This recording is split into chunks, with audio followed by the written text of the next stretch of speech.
Thank you, Madam Chair and members of the committee. My name is Brian Almon. Today I am speaking for myself. I can't speak to the legal arguments here. There are others who can do that much better. But I want to focus on the historical context. James Gillespie Blaine was born in 1830. He died in 1893. He was one of the most influential political figures of the late 19th century. Served as Speaker of the House, he was in the Senate, he was a Secretary of State, and a presidential candidate. When he was born, there were still living veterans of the American Revolution. At the age of 26, Blaine served as a delegate to the very first Republican National Convention. I want to say that to emphasize that the late 1800s were a very different time than today.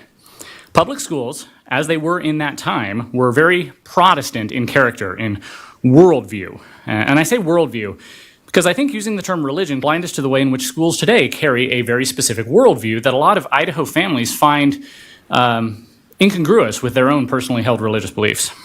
Blaine and many others worried about the influence of other worldviews, especially Roman Catholicism, on the youth of America. He unsuccessfully tried to amend the U.S. Constitution, but he did persuade new states coming into the Union to add it to their own constitutions, hence the Blaine Amendment. As I said, however, this is a different time. We now have a wealth of school choice options at all levels. Tax dollars are moved around to support these choices. And the U.S. Supreme Court has ruled that if scholarships, grants, tax credits, or any other distribution of tax dollars are made generally available to the public, the government cannot discriminate against religious institutions or people for their religious beliefs. Consider Idaho launch grants. They're available to a wide variety of programs. The government cannot say that you cannot take one of those to BYU, Idaho because it's a religious institution. In closing, I suggest that the Blaine Amendment was made for a different time, and attempting to apply it today creates confusion, contradictions, and it contravenes Supreme Court precedent.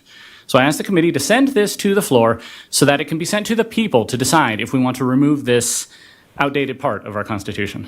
Thank you. Thank you for your testimony.